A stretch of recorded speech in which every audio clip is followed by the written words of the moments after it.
একমাত্র কিতাব হলো কোরআন। সূরা বাকারার শুরুতে আল্লাহ রাব্বুল আলামিন একমাত্রই বলে দিয়েছেন, যালিকাল কিতাবু লা রাইবা ফীহি হুদাল লিল মুত্তাকিন। আবার ইসলাম যে একমাত্র দিন, জীবন বিধান, ধর্ম, এই কথা আল্লাহ রাব্বুল আলামিন বলে দিয়েছেন, ইন্নাদ-দীনা ইনদাল্লাহিল ইসলাম। আল্লাহর কাছে একমাত্র, শুধুমাত্র, কেবলমাত্র জীবন চলার বিধান, জীবন চলার পথ একটাই, তার নাম চিল্লায় বলেন কি? তার নাম কি? ইসলাম। আমাদের পরিচয়কে আমরা কি বলেন? আমরা কি? ইসলাম মানলে আমরা, ইসলাম না মানলে তাও মুসলমান। তাও কি মুসলমান? ব্রাহ্মণের ছেলে ব্রাহ্মণ হতে পারে, ঠাকুরের ছেলে ঠাকুর হতে পারে, পাদ্রীর ছেলে পাদ্রী হতে পারে, আলেমের ছেলে এলেম না থাকলে আলেম হতে পারে না, ইমামের ছেলে ইমামের যোগ্যতা না থাকলে ইমামতি করতে পারে না, খ্রিস্টানের ছেলে খ্রিস্টান হতে পারে, বৌদ্ধের ছেলে বৌদ্ধ হতে পারে, মুসলমানের সন্তান জন্ম নিয়ে মুসলমান হয়ে জন্ম নিলেই মুসলমান হতে পারে না। বিষয়গুলো একটু খেয়াল করতে হবে। আজকে বহু ধর্ম আছে গোটা পৃথিবীতে, আছে না নাই? সবচেয়ে বড় ধর্ম কোনটা? না, সংখ্যার দিক থেকে যদি বলা হয়, সবচেয়ে সংখ্যার দিক থেকে বড় বৌদ্ধ, বুদ্ধিস্টরা, এরপরে খ্রিস্টান, এরপরে কারা? মুসলমান, সংখ্যার দিক থেকে। কিন্তু গোটা পৃথিবীতে আজ ধর্মের গুরুত্ব মানুষের কাছে কমে যাচ্ছে দিন দিন। কেমন করে? সবচেয়ে প্রত্যেকটি ধর্মের মানুষ যদি ধর্মকে প্রাধান্য দিত, আজকে সামাজিক চিত্রটা এরকম হতো না। কিন্তু আজকে আমাদের যত দল আছে, যত মত আছে, যত পথ আছে, আমাদের সবার চোখের সামনে খোলা আছে। বৌদ্ধ তার বৌদ্ধত্ব জলাঞ্জলি দিয়ে তার রাজনৈতিক দলকে সে প্রাধান্য দেয়, ঠিক কিনা? খ্রিস্টান তার খ্রিস্টানের চেতনাকে মাইনাস করে সে তার আরেকটা চেতনাকে প্রাধান্য দেয়। মুসলমান ইসলামকে বাদ দিয়ে হলেও তিনি যে রাজনৈতিক দল করেন সেই দলের উপরে তিনি প্রাধান্য দেন। এরকম কিছু আছে না নাই? আসতে বলবেন না, আছে না নাই? ব্যক্তির চাইতে কি বড়? দল বড়। দলের চেয়ে কি দেশ বড় নাকি? এরকম একটা কথা সমাজে চালু আছে না নাই? সবচেয়ে বড় কে? আসতে বলবেন না, সবচেয়ে বড় কে? আল্লাহ।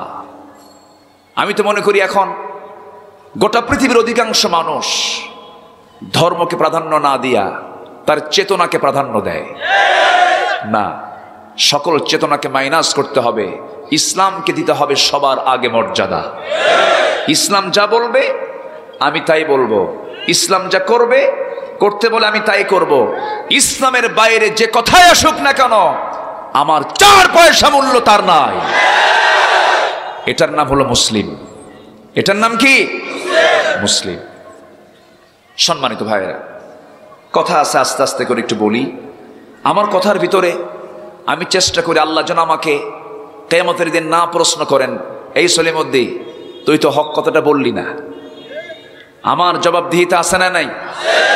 আমাকে অনেকেই বলেন, হুজুর একটু যতটুকু পারা যায় সহজ করে একটু স্বাভাবিকভাবে কথাগুলো বলবেন যেন কারো গায়ে না লাগে।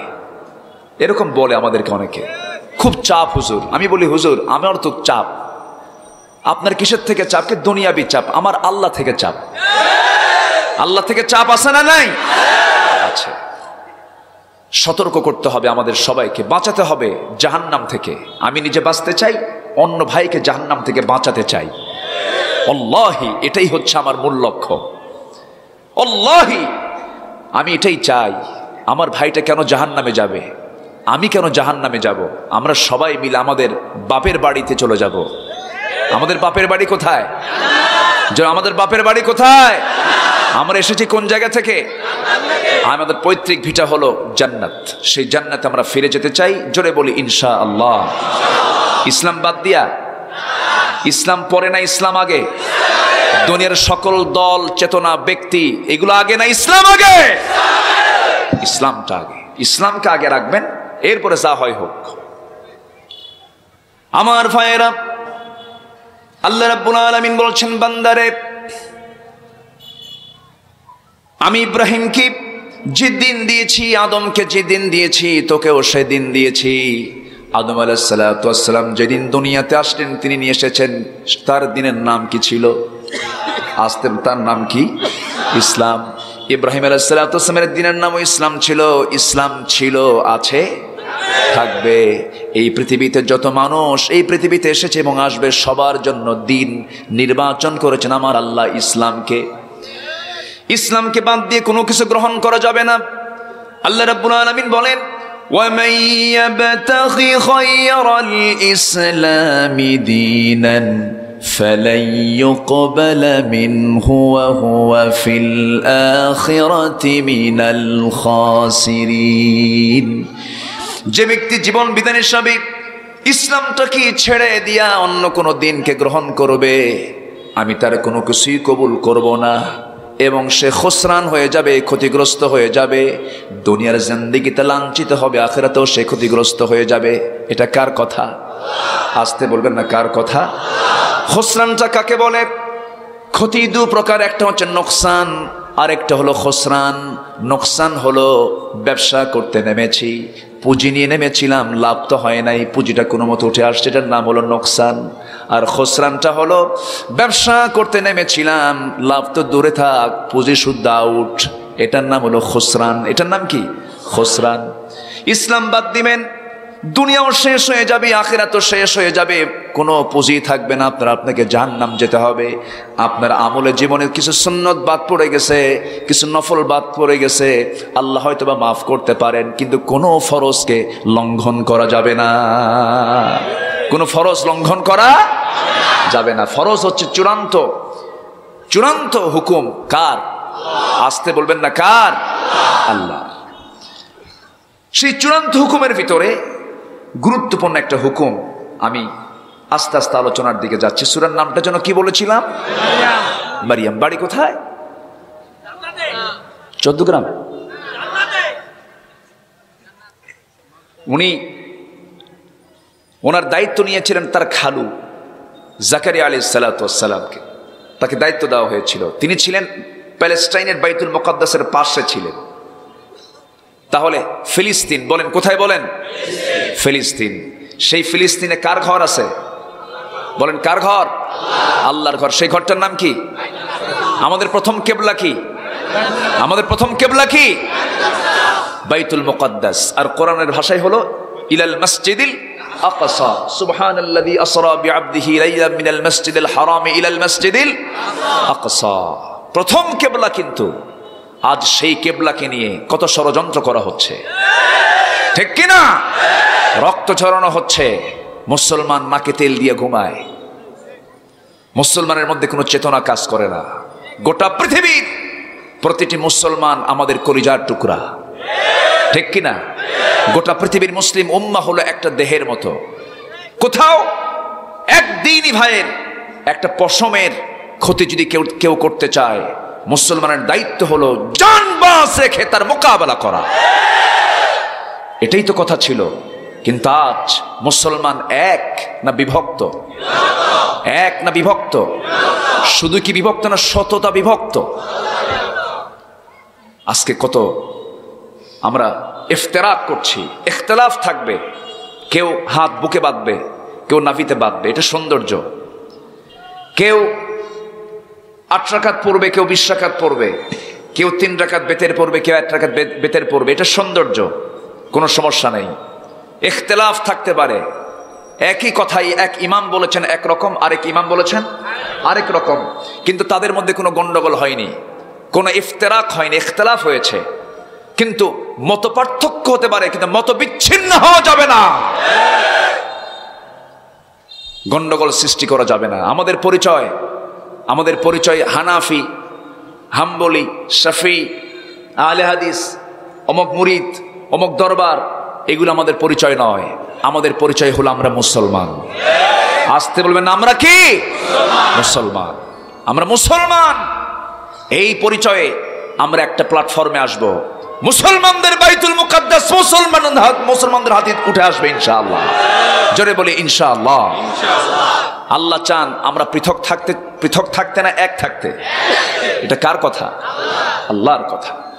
আল্লাহ রাব্বুল আলামিন বলেন, واعتصموا بحبل الله جميعا ولا تفرقوا واذكروا نعمة الله عليكم إذ كنتم أعداء فألف بين قلوبكم فأصبحتم بنعمته إخوانا جربون الله أكبر তোমরা আল্লাহর রজ্জুকে শক্ত করে আঁকড়ে ধরো, মতপার্থক্য সৃষ্টি করো না।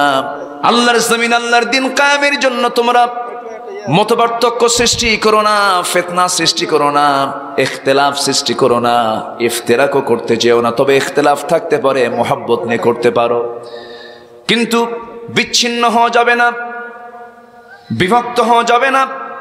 আল্লাহ রাব্বুল আলামিন আরেক জায়গায় বলছেন, ওয়ালতাকুম মিনকুম উম্মাতুন ইয়াদউনা ইলাল খায়র ওয়া ইয়া'মুরুনা বিল মা'রুফি ওয়া ইয়ানহাউনা আনিল মুনকার। তোমাদের মধ্যে এমন একটা টিম থাকা দরকার যারা সৎ কাজের আদেশ দেবে, অসৎ কাজের বাধা দেবে। কার কথা? আসতে বলবেন না কার কথা? আজকে আমরা মাহফিল আসছি, অসৎ কাজ না সৎ কাজ?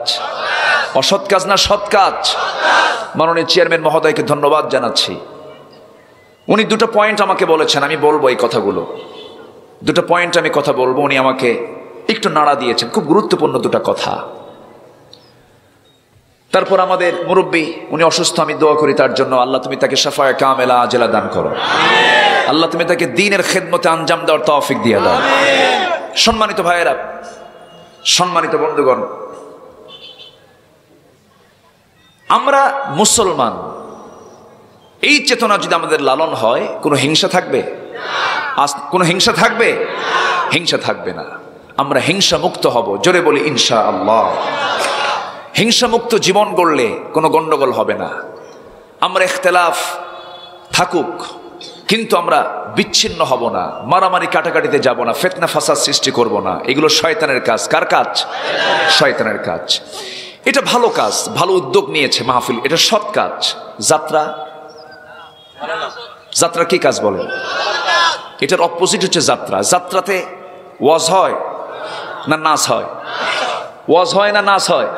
এরকমই কিন্তু মঞ্চ সাজায়, এরকম মাইক নিয়ে আসে, মাইকম্যান আসে, লোকজন আসে, ওঠো মজলিস, ওঠো বৈঠক, ওখানে লোকজন আসে।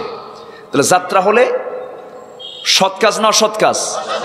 আর মাহফিল হলে সৎ কাজ। তাহলে ভালো কাজ ভালো চালু করতে হবে, মন্দ বন্ধ করতে হবে। এটা কার হুকুম? আসতে বলবেন না কার হুকুম? কিন্তু আমার এই চোখে দেখা বহু দেখেছি আমি, তাফসীর মাহফিলের যিনি সভাপতি, তিনি যাত্রা কমিটির সভাপতি। এরকম আছে না নাই? আল্লাহ খুশি থাক, শয়তানও বেজার না হোক। এরকম পাবলিক আছে না নাই? না, এরকম সিস্টেম করে জান্নাত আপনি পাবেন না। যে কোনো একটা লাইন আপনাকে ধরতে হবে। আচ্ছা, এই ওয়াজ মাহফিল গুলো চলতেছে, এটা জাতির জন্য ক্ষতি না কল্যাণ? এতে নামাজি কমবে না বাড়বে? ভালো মানুষ কমবে না বাড়বে? বাড়বে। এখানে এসে দ্বীনের কিছু আলোচনা শুনবে, তার জীবনে এগুলো আমল করবে। এটা তো চালু থাকা দরকার। বরঞ্চ তা না বলে কোন এক বুদ্ধিজীবী কি জীবী, 16 GB, 32 GB, 64 GB, 128 GB, 256 GB বুদ্ধিজীবী। এই বুদ্ধিজীবী বলল যে আবহমান কাল ধরে চলে আসা দেশের যাত্রা, তারপরে লোকযাত্রা, পালাযাত্রা, লোকসঙ্গীত, এই সমস্ত সংস্কৃতিগুলো শত শত বছর ধরে এই দেশে চলে আসছিল। এগুলো আজ হারিয়ে যাবার পথে। এই হারিয়ে যাবার পথের সবচেয়ে বড় অন্তরায় হয়ে দাঁড়িয়েছে নাকি ওয়াজ মাহফিল? এই জাতীয় কথা তাদের মুখে মানায় যাদের হৃদয়ে লুকানো আছে মুনাফিকের চেতনা, ঠিক কিনা? এদের 20 দাঁত ভেঙে ফেলে দরকার মুসলমান। রাজি আছেন কারা কারা? হাত উঁচু করে দেখান।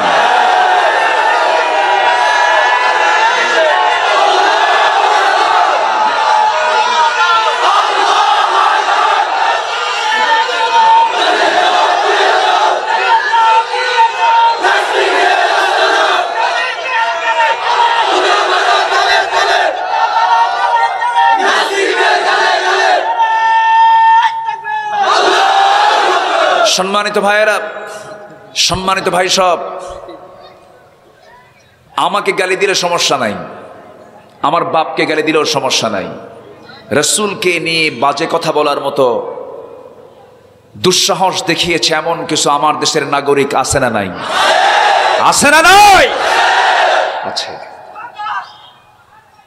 অবশ্যই এগুলোকে কাউন্ট করা উচিত। আমি যদি ইমানদার হই, আমি আমার জীবনকে বেশি ভালোবাসি না রাসূলকে বেশি ভালোবাসি? মন থেকে বলতেছেন তো? দিল থেকে? সত্যি? যদি থাকে তাহলে তো ভালো। নিজের বিবেককে মাঝে মাঝে প্রশ্ন করবেন, হে নফস, তুই সত্যি করে বলতো, তুই কি রাসূলকে আসলেই জীবনের চাইতে বেশি ভালোবাসিস? যদি মনটা বলে হ্যাঁ ভালোবাসি, তাহলে ভাবতে হবে হ্যাঁ আমি ইমানদার, ঠিক আছি। সম্মানিত ভাইয়েরা, রাসূলকে যদি না ভালোবাসতে পারি, আল্লাহর ভালোবাসা কি পাওয়া যাবে? আল্লাহ তাআলা একটা আয়াতের মধ্যে বলে দিয়েছেন, আমি ওইদিকে যাব না, 8টা বিষয়ের কথা। তোমার বাবা, তোমার ভাই, তোমার পরিবার, তোমার স্ত্রী, পরিবার পরিজন, সম্পদ সম্পত্তি, ঘর বাড়ি। কুল ইন কানা আবাউকুম, আসেন একটা আয়াত আছে না? আচ্ছা, এর থেকেও যদি তোমার ভালোবাসার প্রিয় যদি আল্লাহ এবং রাসূল না হন, তাহলে ভাববে আল্লাহ তোমার ব্যাপারে চূড়ান্ত সিদ্ধান্ত নেবেন। কার কথা? আসতে বলবেন না, কার কথা? আল্লামা ইকবাল এ ব্যাপারে একটা উদ্ধৃতি দিয়েছেন কত আগে। তিনি বলেছেন, কি মোহাম্মদ সে ওয়ফা তূনে তো হম তেরে হ্যায়, ये है जहाँ चीज है क्या लौह कलम तेरे है। মোহাম্মদকে যদি ভালোবাসো, ভালোবাসা পাবে আমার, লৌহ কলম লুফিবে তোমরা, মাটির পৃথিবী সেকন ছাড়, দুনিয়া পাবে আখেরাত পাবে। শর্ত হলো জীবনের চাইতে বেশি প্রিয় রাসূলকে ভাবতে হবে, রাসূলকে ভালোবাসতে হবে। দুনিয়াও মিলবে তোমার, আখেরাতে জান্নাতও মিলবে তোমার। জোরে বলি সুবহানাল্লাহ। আমার ভাইয়েরা, আমার বন্ধুগণ, মূল আয়াতের দিকে আস্তে আস্তে আমি চলে যাচ্ছি। ফরজগুলোকে আমরা কখনো লঙ্ঘন করব না। হয়তো কিছু নফল বাদ গেছে, আল্লাহ রাব্বুল আলামিন এত সুন্দর করে বলছেন, একটা আয়াতে বলছেন, বান্দা শোনো, হালকা কিছু গুনাহ তোমার জীবনে হয়ে গেছে, হালকা গুনার দিকে আমি তাকাবো না। হালকা গুনাহ মানে সগীরা গুনাহ। কি গুনাহ বলেন? গুনাহ কয় প্রকার? একটা কবিরা আর একটা কি সাগীরা। আমার ভাইয়েরা, তবে হ্যাঁ, সগীরা গুনাহকে সগীরা গুনাহ মনে করেও গুনাহ করা উচিত না। আল্লাহ রাব্বুল আলামিন বলছেন, ইন তাজতানিবু কাবাইরা মা তুনহাউনা আনহু নুকাফির আনকুম সাইয়্যাতিকুম ওয়া নুদখিলকুম মুদখালান কারীমা। জোরে বলুন আল্লাহু আকবার। তুমি যদি বড় বড় কবিরা গুনাহগুলোকে নিজের জীবন থেকে মাইনাস করে ফেলো, ছোটখাটো গুনাহ তুমি যা করেছো, ওই সমস্ত গুনার দিকে আমি আল্লাহ না তাকায়া সব কিছু মাফ করে আমি তোমাকে জান্নাত দিয়ে দেব। বড় গুনাহ করা যাবে? সুদ খাওয়া ছোট গুনাহ? হ্যাঁ, ছোট গুনাহ না বড় গুনাহ? এই বড় গুনাহ কি আজকে সমাজে ছোট হয়ে আছে না বড় হয়ে আছে? বড় গুনাহ যেহেতু বড় হয়ে থাকে। হাজী সাহেব হজ করে এসেছেন, সুদের কারবার ছাড়তে পারেন না, এমন হাজি তো নাঙ্গলকোটে নাই। আছে এরকম হাজিও আছে। তাহলে লিখতে হবে বিশিষ্ট সুদখোর, বিশিষ্ট হাজি, নাকি এরকম বলা উচিত না? যেহেতু আমার দেশে হাজি হজ করলেই তো হাজি নাম হয়ে যায়, যেহেতু উনি সুদও খায়, বিশিষ্ট সুদখোর এবং বিশিষ্ট হাজি, এরকম আছে না নাই? আছে। সুদকে আমরা একটা সহজ বিষয় আজকে মনে করছি, অথচ সুদের মারাত্মক গুনাহ, আমরা সবাই জানি কম বেশি, নিজের মার সঙ্গে জেনা করা সর্বনিম্ন গুনাহ। এটা নিজের মার সঙ্গে যেন সে জেনা করলো, এত মারাত্মক গুনাহ আজকে লালন হচ্ছে সমাজে। এই ব্যাপারে কোনো কথা নাই। কথা হয় কি নিয়ে জানেন? রসুল নূরের তৈরি না মাটির তৈরি, এটা নিয়ে 2 ঘন্টা ওয়াজ করে। যারা এই বিষয় নিয়ে কথা বলে মাঠে, এই আউটডোরে এসে আমভাবে এসে ওদেরকে মঞ্চ থেকে নামায় দিবেন। এগুলো ওয়াজের বিষয় আমভাবে নয়, এগুলো ওলামা কাউন্সিলের কথা। রসুল নূর না মাটি, এই সমস্ত কথা হবে ওলামা কাউন্সিলে, খাস বৈঠকে এই সমস্ত কথাগুলো হবে। ফরজ নামাজের পরে মোনাজাত, তারপর মিলাদ কিয়াম, এগুলো নিয়ে কথা, এগুলো দিনের কোনো বড় বিষয় নয়, এগুলো নিয়ে কথা বলার দরকার নাই। আমরা সুদ নিয়ে কথা বলতে চাই, আমরা জেনা নিয়ে কথা বলতে চাই। যুবকরা আজকে শেষ হয়ে গেল, যুবকের হাতে আজকে মাদক, এগুলো ব্যাপারে কথা বলার দরকার আছে না নাই? আজকে যুবকদের চরিত্র শেষ হয়ে যাচ্ছে। ইউসুফের যে চরিত্র হবে ইউসুফের, আজকে যুবকদের মধ্যে সেই ইউসুফের চরিত্র নাই। কেন, কি জন্য? এগুলোর কারণ বের করার দরকার আছে না নাই? আচ্ছা, কষ্ট পাচ্ছেন আপনারা? আমরা আগে সুন্নত দেখবো না ফরজ দেখবো?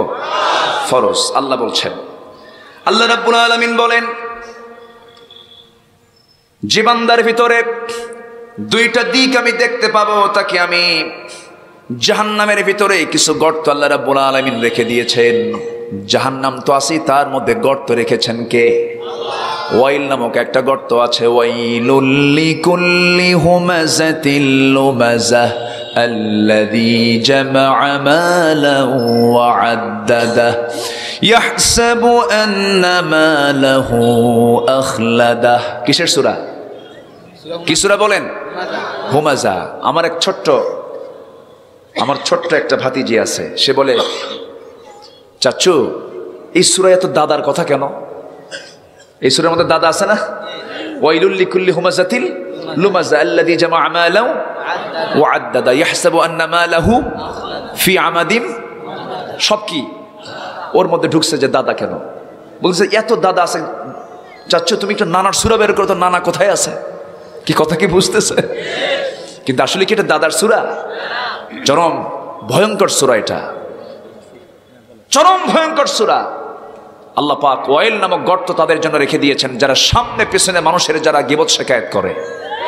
এরকম লোকের তো অভাব খুব দেশে আমার। এরকম লোক কম না বেশি? নামাজ পড়তেছে, রোজা রাখতেছে, কিন্তু গীবত শিকায়াত করে। আছে না নাই? চার দোকান তো আছেই মাশাআল্লাহ, আছে না নাই? চা খায় আর কয়, জানো ও না এই কাজটা করছো, তুমি কোন কসু করছো? এরকম লোক আছে না?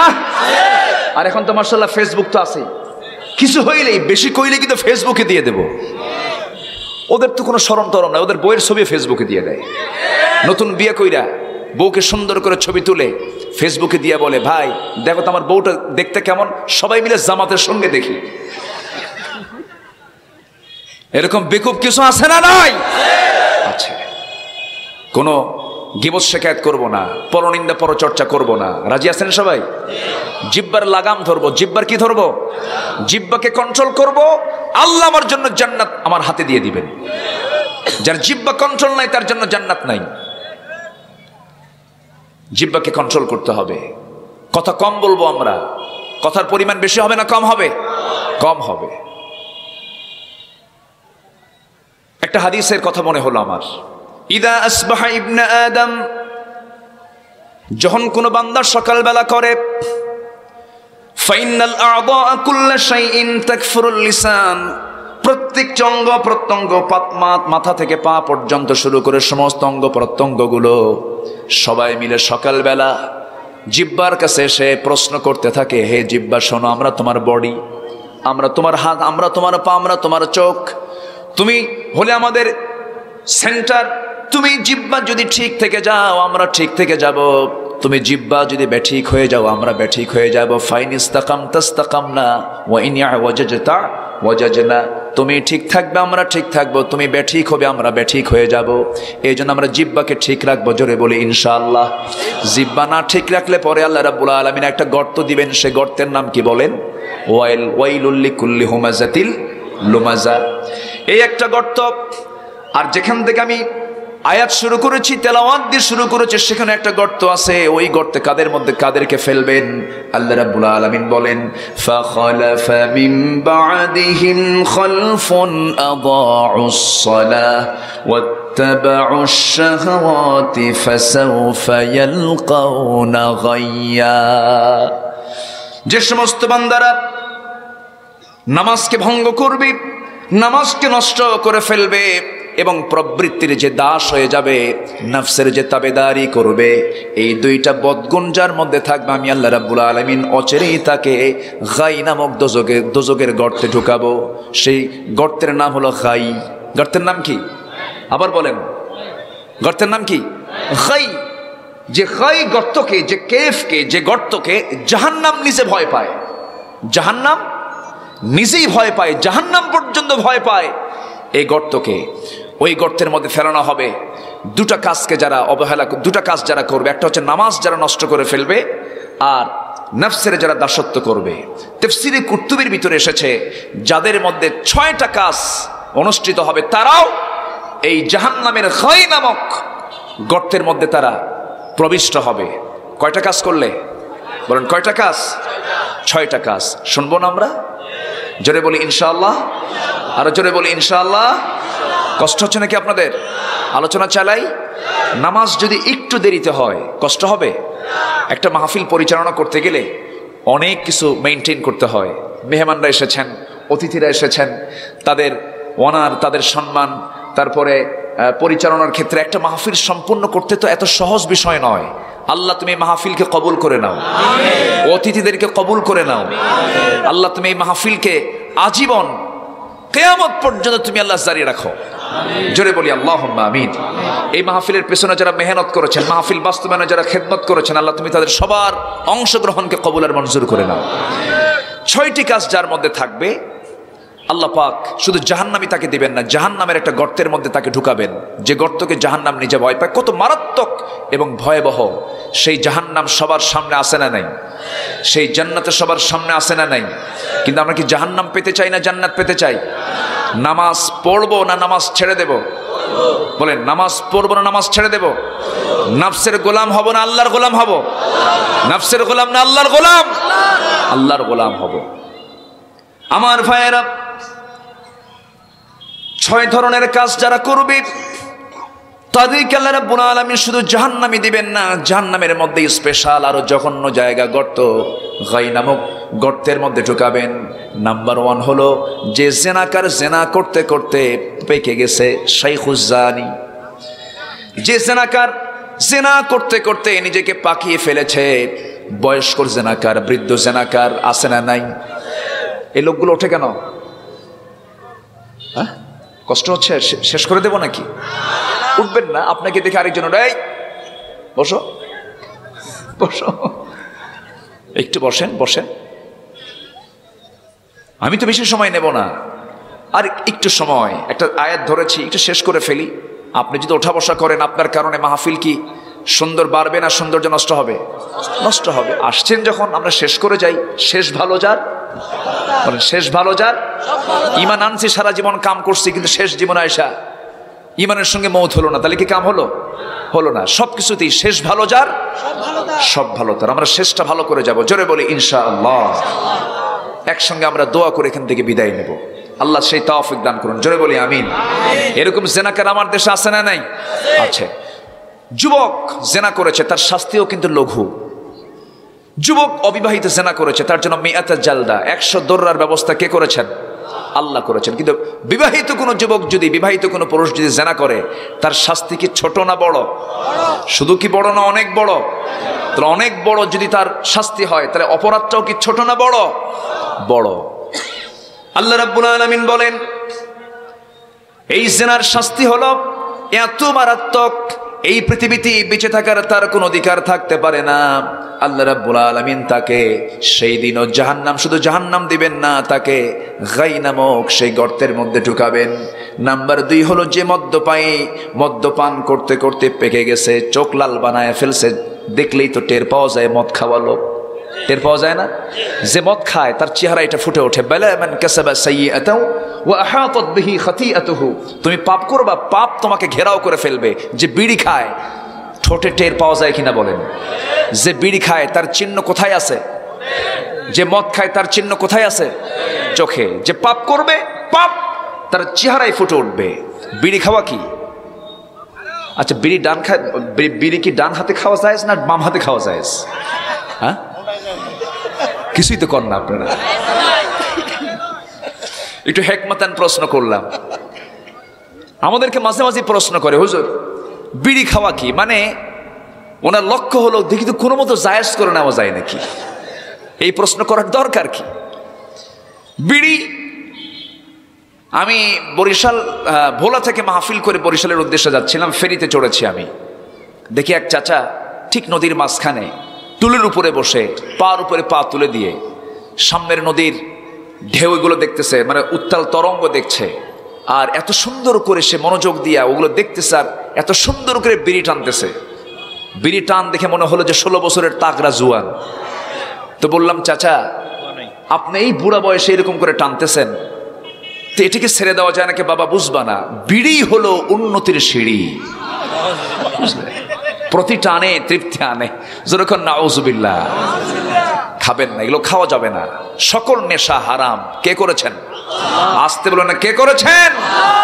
পান খান, পানের মধ্যে কোনো আপত্তি নেই, পান আপনি খেতে পারেন, পান খেতে কোনো আপত্তি নেই। যারা বুড়ো হয়ে গেছেন, বুড়োর মুখে জিব্বাটা কি বলে, ঠোঁটটা যদি লাল না হয় তাহলে কেমন হলো? আপনি পান খান, সমস্যা নাই। কিন্তু পানের সাথে আবার হাকিমপুরি রহমতুল্লাহ আলাইহি কেন? এখানে কথা আছে না নাই? আছে। হাকিমপুরিতে যে পাতা বীরের ভিতরেও সেই পাতা, যেটাই লাউ সেটাই কদু। হ্যাঁ, ভাবতেছেন যে শুধু আমি সাধারণ লোককে বললাম, আমি আলেমদের উদ্দেশ্য কথাগুলো বলে দিলাম। এগুলো করবেন না। সকল নেশা থেকে আল্লাহ পাক জাতিকে হেফাজত করুন। জোরে বলি আমিন। নামাজ আছে যেখানে নেশা নাই, নামাজ আছে যেখানে নেশা নাই, সেখানে নামাজের সাথে নেশার কোনো সম্পর্ক থাকবে না। কষ্ট হচ্ছে আপনাদের? 6 জনকে গাই গর্তে আল্লাহ পাক ঢুকাবেন। কি গর্ত? গাই। ফাসাউফা ইয়ালকাউনা গাইয়া। আমার ভাইয়েরা, নাম্বার 3 হলো যে সুদখোর, সুদের কারবার করতে করতে শেষ পর্যন্ত ফতুয়া বানায় ফেলে। সুদ তো ব্যবসার মতোই, আছে না নাই? আমার বন্ধুগণ, একজন পয়গম্বর ছিলেন, ঈসা আলাইহিস সালাতু ওয়াস সালাম, যিনি কবরবাসীর সামনে গিয়ে যখন দাঁড়িয়ে বলতেন, কবরবাসী দাঁড়িয়ে যাও, কুম বিইذনিল্লাহ, আল্লাহর নির্দেশে দাঁড়িয়ে যাও, সঙ্গে সঙ্গে কবরবাসী দাঁড়ায় যেত, কবরবাসীর সঙ্গে সঙ্গে দাঁড়িয়ে যেত। একদিন তিনি এক কবরবাসীকে যখন লক্ষ্য করে বললেন, কবরবাসী দাঁড়ায় গেছে, মুখ পেটের ভিতরে সাপ কামড়াচ্ছে, মুখ দিয়ে রক্তগুলো গড়ে গড়ে পড়তেছে। একজন প্রশ্ন করলেন, আল্লাহর নবী ঈসা আলাইহিস সালাতু ওয়াস সালাম, এই কবরবাসীর এই শাস্তি, জঘন্য শাস্তি কেন হচ্ছে, এর কারণটা কি? সঙ্গে সঙ্গে তিনি বলেন, শোনো, এই ব্যক্তিটা দুনিয়ার জিন্দেগিতে মারাত্মকভাবে সুদের কারবার করেছে। সুদের কারবার করা যাবে না, হারামের কোনো আরাম নাই। হারাম পন্থা অবলম্বন করে যেটাই করবেন তার মধ্যে কোনো আরাম পাবেন না। দুনিয়া তো শান্তি পাওয়া যাবে না, আখিরাতে শান্তি পাওয়া যাবে না। নাম্বার 4 হলো যে সন্তান পিতামাতার সেবা থেকে বঞ্চিত, যে সন্তান পিতামাতার সেবা করতে চায় না, পিতামাতার দিকে খেয়াল করতে চায় না, কিন্তু আল্লাহ রাব্বুল আলামিন পিতামাতার দিকে খেয়াল করার যে হুকুমটা দিয়েছেন, সুন্নাত হুকুম না ফরজ হুকুম? আসতে বলুন, সুন্নাত হুকুম না ফরজ হুকুম? আজকে আপনারা যারা আসছেন, এই হুকুমগুলো যদি মেনে চলতেন, আজকে চেয়ারম্যান সাহেবের এই কথাগুলো বলা লাগতো না। তিনি আমাকে রিপোর্ট করেছেন, শুধু এই ইউনিয়ন কেন, হয়তো বলবেন হুজুর আমাদের দুর্নাম চেয়ারম্যান সাহেব করলো। শুধু এই ইউনিয়ন না, গোটা দেশের জাতীয় সমস্যা আজকে সবচেয়ে বড় সমস্যা হলো বড় বড় শিক্ষিতের পরিবারে। ধানমন্ডি চলে যান, বাড়িধারায় চলে যান, ডিওএইচএস চলে যান, সেই বড় বড় গুলশান বাড়িধারার দিকে চলে যান, ওই সমস্ত এলাকার কোনো বাড়িতে বুড়ো মানুষ ম্যাক্সিমাম পাবেন না। আমি নিজের চোখে দেখে এসেছি।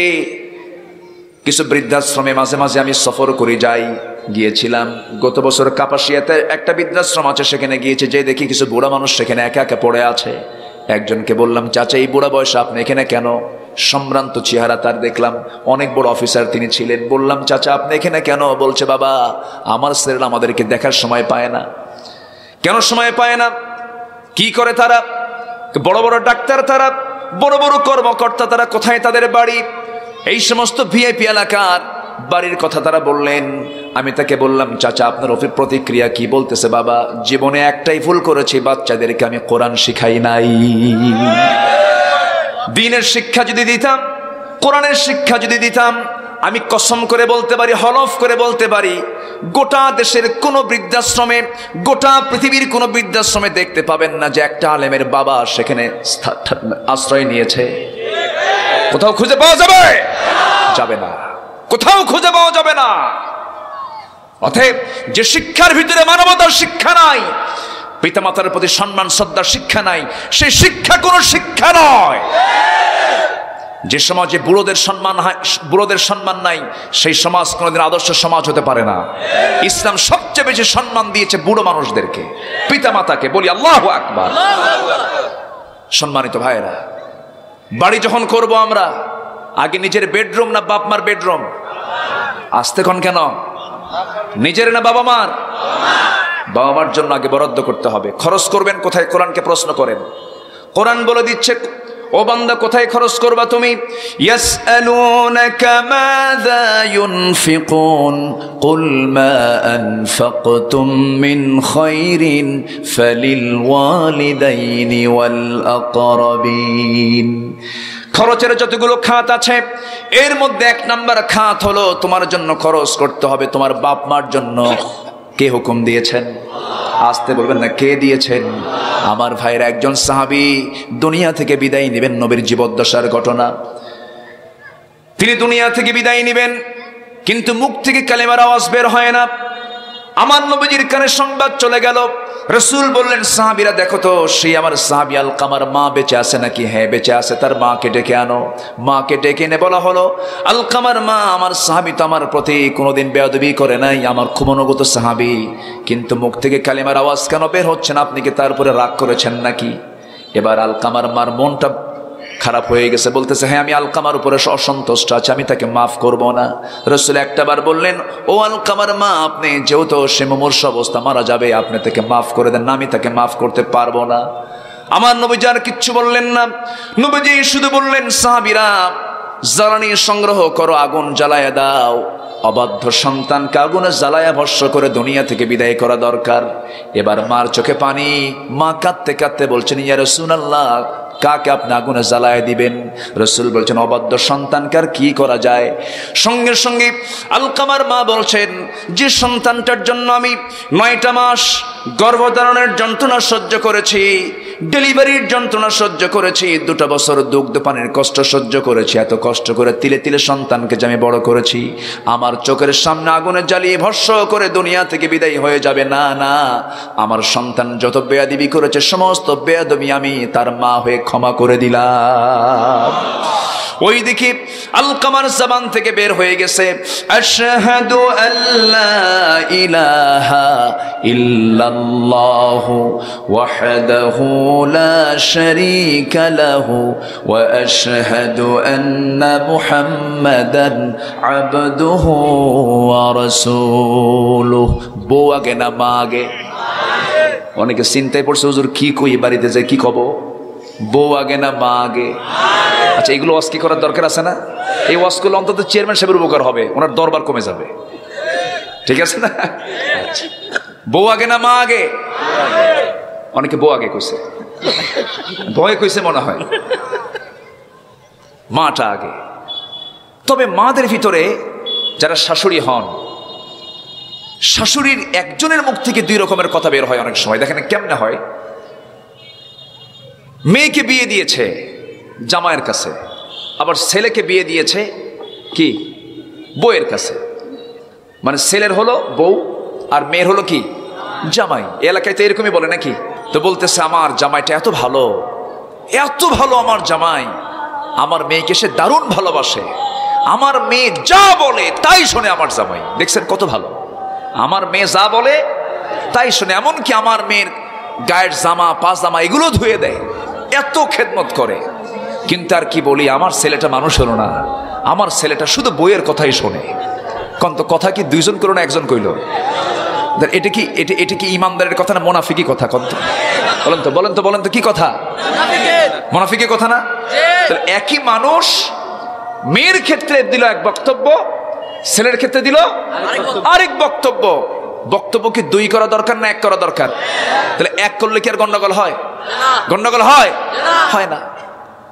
আমরা বুঝি না অনেক সময়। মা, আজকে মাহফিলে মায়েরা আছে কিনা জানি না, আমি মাদেরকে আমি অনুরোধ করে বলবো, আপনি অন্য ঘর থেকে একটা মেয়ে আনছেন, আপনিও আপনার মেয়েকে অন্য ঘরে দিয়েছেন, আপনি এই মেয়েটাকে যদি আপনি আদর স্নেহ করতে পারেন, তাহলে ভাববেন যে আপনার মেয়েকেও তার আদর স্নেহ করতে পারবে, ঠিক কিনা?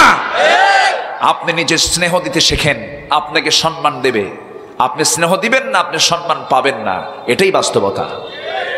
কথা কি বোঝা যায়? আচ্ছা, এখন যদি এরকম হয়েই যায়, সেক্ষেত্রে ছেলে কি করবে? ছেলের দায়িত্ব হলো দুইজনকে ম্যানেজ করা। ম্যারেজ লাইফ, বিবাহিত জীবন হলো অ্যাডজাস্ট করতে হবে। মাকে গিয়ে আস্তে করে বোঝাতে হবে, আগে বউকে আগে বোঝাতে হবে। বউয়ের কাছে গেলেন, যে বললেন, শোনো, বউ কি পাল্টানো যায়? এই বউ পাল্টানো যায় না? আস্তে কোন কেন? পাল্টানো যায় না? এই অপশন আছে না নাই? বিয়া নামে সূরা নাই, কিন্তু তালাক নামে সূরা আছে। আছে না নাই? বিয়া নামে কোনো সূরা আছে? নাই। তালাক নামে সূরা আছে। শোনো, তালাক নামে কিন্তু সূরা আছে। বউ কিন্তু পাল্টানো যায়। কিন্তু আমার বউ, তুমি সত্যি করে বলো তো, মা কি পাল্টানো যায় না? শোনো, যেহেতু মা পাল্টানো যায় না, তাহলে আমি কি করবো বলো? তুমি একটু ধৈর্য ধরো। মা তো একটাই, আমার মা তো আর জীবনে দুইটা হয় না, মা তো একটাই। এটা বউকে বুঝালেন।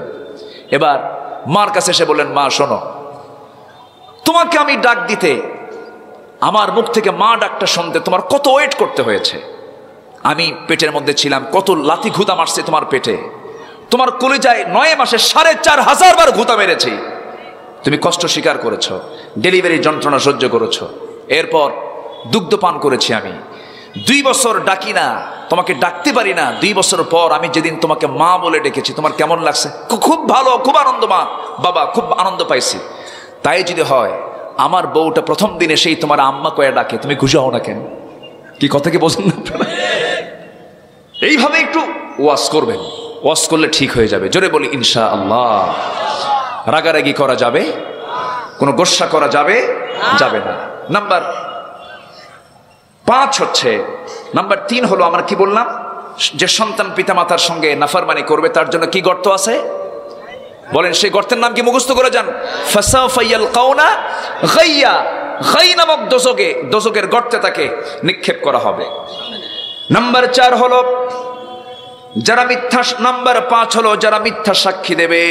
মিথ্যা সাক্ষী দেবার কারণে তাদেরকে গাই নামক দোজকের গর্তে দেওয়া হবে। মিথ্যা সাক্ষী তো আমার দেশে নাই। আসতে বলবেন না, আছে না নাই? এমন সাক্ষীও বাংলার জমিনে খুঁজে পাওয়া যায়। এমন সময়ের কেস মামলা সেই সময় তার জন্মই হয় না সাক্ষীর। আছে না নাই? আবার আপনি মিথ্যা সাক্ষী দিবেন, মিথ্যা রায় দিবেন, তারও কিন্তু একটা রেজাল্ট আছে, যার রেজাল্ট বাংলার জমিনে হয়ে গেছে। যে রায়টা দিয়েছিল, সেই সমস্ত রায় যারা দিয়েছেন, যাদের মুখ থেকে রায় বের হয়েছে, তাদের বিরুদ্ধে আবার 11 বছরের সাজাও হয়ে গেছে। যারা রায় দেয় তাদের সাজাও হয়। এটাই তো বাস্তবতা। মিথ্যা নিয়ে থাকলে কেউ শান্তিতে থাকতে পারবো না। আমরা মিথ্যা ছেড়ে দেব। জোরে বলি ইনশাআল্লাহ। আরো জোরে বলি ইনশাআল্লাহ। আমরা ভ্রাতৃত্বের বন্ধন তৈরি করব। আমরা পরস্পর শত্রু না ভাই? বলেন, পরস্পর শত্রু না ভাই? খলিফা ওমরের শাসনামলে একটা ছেলে একটা বৃদ্ধ লোককে পাথর মেরে হত্যা করে। কেমনে হত্যা করে? মানে তার একটা উট ওই বৃদ্ধ লোকের খেজুর বাগানে ঢুকে পড়ছিল। তো খেজুর বাগানে ঢুকে পড়ার কারণে ওই বৃদ্ধ লোকটা ওই উটের চোখ কানা করে দেয়। কি কানা করে দেয়? চোখ কানা করে দেয় পাথর মেরে। এটাকে সহ্য করতে না পেরে ওই উটওয়ালা, ওই ছেলেটা, সে করে কি, ওই বৃদ্ধকে লক্ষ্য করে একটা ইট মানে পাথর মেরে দেয়। সে পাথরটা হঠাৎ করে মাথায় গিয়ে লাগে, মারা যায়। এই মামলা চলে গেছে, এই কেস চলে গেছে ওমর ফারুকের দরবারে। ওমর ফারুক বললেন, তুমি কি মারছো? কে মারছি? কেন? এই ঘটনা হয়েছে।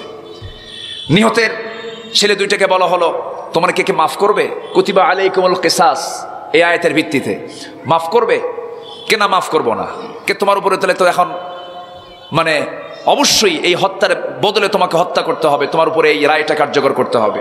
তখন ওই ছেলেটা বলে যে আমিরুল মুমিনিন, আপনি আমাকে যদি 3টে দিন সময় দিতেন, আমি একটু আমার পরিবারটা গোছায় নিয়ে, আমার ছোট ভাই আছে, আমার ছোট ভাইয়ের কিছু সম্পদ কিছু জায়গায় গচ্ছিত আছে, সে জানে না, আমি এগুলো বোঝায় দিয়ে আমি আদালতে হাজিরা দিয়ে দেব, আপনি আমার উপরে শাস্তি কার্যকর করে দিবেন, আমাকে 3টা দিন সময় দেন। কি তোমার জামিনকে, তুমি একজনকে অবশ্যই তোমার রেফারেন্স একটা লোক লাগবে, তো কেউ বের হয় না সামনে থেকে।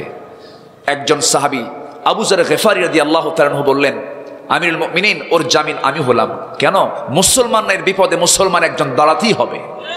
জোরে বলি সুবহানাল্লাহ। দাঁড়িয়ে গেলেন, জামিন হলেন, ছেড়ে দিলেন ওমরে ফারুক। চলে গেছে, 2 দিন চলে যায়, খবর নাই। 3 দিনের বিকালবেলা পর্যন্ত খবর নাই। ওমরে ফারুক বলেন, আবু যর, শেষ পর্যন্ত তোমার কাল্লাই তো যাবে, তুমি তার জামিন হলে কেন? তিনি বলছেন, একজন মুসলমানের জন্য যদি কাল্লাও দিতে হয় তাও দেব, কিন্তু ভ্রাতৃত্বের বন্ধন নষ্ট করব না। চিন্তা করেন, সন্ধ্যার মধ্যেই দেখি ছেলেটা চলে আসছে। ওই ছেলেটা যখন চলে আসছে, সাইয়েদনা ওমরে ফারুক বললেন, ওই বালক, ওই উটের মালিক, ছোট্ট ছেলে, তুমি যে চলে আসলে, তুমি তো নাও আসলে পারতে। সে বলছে, মুসলমানদের জবান কখনো 2 হতে পারে না, আমানতের খেয়ানত করতে পারে না। এই দৃশ্য দেখে নিহত ব্যক্তির 2টা সন্তান চোখে পানি চলে এসেছে। তারা কেঁদে কেঁদে বলছে যে ছোট্ট ছেলের জন্য একজন সাহাবী জীবন দিতে প্রস্তুত হয়, সেই ছেলেকে আমাদের পিতার পক্ষ থেকে আমরা তার সন্তান হয়ে আমরা তাকে মাফ করে দিলাম। কি প্রতিশোধ না ভালোবাসা? প্রতিশোধ না ভালোবাসা? এটাই তো মুসলমানদের ইতিহাস হওয়া কথা ছিল। মিথ্যা সাক্ষী মুসলমান দেবে, এটা কল্পনা করা যায়? আমরা মিথ্যা সাক্ষী দেব না, চেয়ারম্যান সাহেবের ঝামেলা কমে যাবে। জোরে বলি ইনশাআল্লাহ, জোরে বলি ইনশাআল্লাহ। আচ্ছা, নাম্বার 6 হলো যে নারী অপর সন্তানকে স্বামীর সন্তানে পরিণত করে। মানে কথাটা একটু ঘুরে ফিরে আসছে, যে নারী অপর সন্তানকে স্বামীর সন্তান হিসাবে পরিণত করে, চালিয়ে দেয়। অর্থাৎ জেনার কাজে যে নারী থাকে, অবৈধ সন্তান পেট ভাড়া করার কিছু সিস্টেম এখন আছে না নাই? এখন নব্য দুনিয়ার তো সংস্কৃতি পেট ভাড়া করা, এটা সম্পূর্ণ হারাম, ঠিক কিনা? সম্পূর্ণ হারাম। বিয়ের পূর্বে বাপ হয়ে যায়, এমন আছে না নাই? কে? মেসি, তারপরে কি নাম, নেইমার, এরপর আরেকটা রোনালদো, এরা বিয়ে করে হলো 20 বছর পরে, আর বাপ হয় 20 বছর আগে। আর এদের মডেলগুলো আমাদের মুসলমান যুবকরা গ্রহণ করে। মাথার চুলগুলো কি মডেল? কে মেসি, তুমি কি নেইমার, তুমি কি কুত্তা, এগুলো আছে না নাই? ওগুলো আমার মডেল নয়, আমার মডেল হচ্ছেন মুহাম্মদ সাল্লাল্লাহু আলাইহি ওয়াসাল্লাম। আল্লাহ তুমি সবাইকে বোঝার তৌফিক দিয়ে দাও। সবাইকে আমরা 5 ওয়াক্ত নামাজ পড়ি, সবাইকে 5 ওয়াক্ত নামাজ পড়ি। নামাজ 5 ওয়াক্ত আর ছেড়ে দেব না। কার একটা হাত তুলে দেখেন তো, কারা কারা ছেড়ে দিবেন? একটা হাত তুলে দেখান। বলি আল্লাহ, ইয়া রহমান, ইয়া রহিম, ইয়া হাইয়্যু, ইয়া কাইয়্যুম, আমাদেরকে 5 ওয়াক্ত সালাত আদায় করার তৌফিক তুমি আল্লাহ দিয়ে দাও। জোরে বলি আমিন, আরো জোরে আমিন। সবাই আমরা একসঙ্গে মোনাজাত করব না? এত সুন্দর মানুষ খুব কম অঞ্চলে পাওয়া যায়, কোন লোকের কোনো নড়াচড়া নাই। বলি আলহামদুলিল্লাহ। কেবল একটা আয়াত শেষ হলো, আমি পড়েছি 4টা আয়াত, আরো কয়টা আয়াত আছে শুনবেন এবছর? কই হাইয়া আলাস সালাহ বলে দিছে। আচ্ছা, আল্লাহ রাব্বুল আলামিন বলেন, তবে হ্যাঁ, ওই গাই নামক দোজখে আমি তাদেরকে ঢোকাবো না যারা 3টা কাজ করবে, তাদের প্রতি কোনো জুলুম হবে না। 3টা কাজ করবে যারা। কয়টা কাজ? এই 3টা কাজ আমরা শিখে যাই, এক কথাই বলে দিচ্ছি, ইল্লা মান তাবা ওয়া আমানা ওয়া আমিলা সালিহান ফাউলাইকা ইয়াদখুলুনাল জান্নাহ ওয়া লা ইউযলামুনা শাইআ। জোরে বলুন আল্লাহু আকবার। তবে হ্যাঁ, যারা তাওবা তওবা করবে, ওয়া আমানা ঈমান আনবে, ওয়া আমিলা সালিহান ভালো কাজ করবে, এই সমস্ত বান্দাগুলো পার্মানেন্ট জান্নাত পেয়ে যাবে, তাদের প্রতি কোনো জুলুম হবে না। জোরে বলি সুবহানাল্লাহ। এই 3টা কাজ আমরা করব, জোরে বলি ইনশাআল্লাহ। সবাই বসুন, কেউ যাবেন না। আমি জানি আজান হলে মুমিনের হৃদয়ে একটা ছটফটানি ভাব চলে আসে। নামাজটা পড়বো কখন, অস্থির চিত্ততা কাজ করে। আমার মধ্যে এই কাজটা করছে, কারণ এটা ইমানদারের লক্ষণ। রাজুলুন কলবুহু মুআল্লাকুম বিল মাসাজিদ, আজান হবে তার দিলটা লটকিয়ে থাকবে কোথায়? মসজিদে। এই জন্য একটা পেরেশানি কাজ করছে। আমি এসেছি অনেক আগে, জোহরের আগে এসেছি, প্ল্যান ছিল একটু আগেই উঠবো, কিন্তু হয় না। আসলে মাহফিল, আসলে বিষয়টা কি, আমাদের দেশে একটা রসম আছে যে 2 ঘন্টা ওয়াজ না হলে কোনো ওয়াজই হয় না। না, এটা ভুল কথা। 2 ঘন্টার কথা 2 মিনিটও বলা যায়, বলা যায় না? বলা যায়। আমার আলোচনায় কি আপনাদের একটা ধারণা কি আসছে? কিছু বুঝতে পেরেছেন তো? আমরা কি সেই গায়ে দোজক কি চাই? সেই গায়ে গর্ত কি চাই? ওই 6টা আমল আমরা নিজের জীবন থেকে মাইনাস করব। জোরে বলি ইনশাআল্লাহ। আমরা যত দল করি না কেন, সব দলকে আগে প্রত্যাখ্যান করে আগে করবো আমরা কার দল? রাজনৈতিক দল বড় না ইসলাম বড়? আমার বাপ বড় না ইসলাম বড়? আমার বাপের কিছু সংস্কৃতি, আইন, আমার সামাজিক কিছু প্রথা বড় না ইসলাম বড়? ইসলাম বড়। আমরা এগুলোকে ফলো করার চেষ্টা করব। জোরে বলি ইনশাআল্লাহ। আলোর পথে 24, 24 ঘন্টা শুধু ইসলাম প্রচার।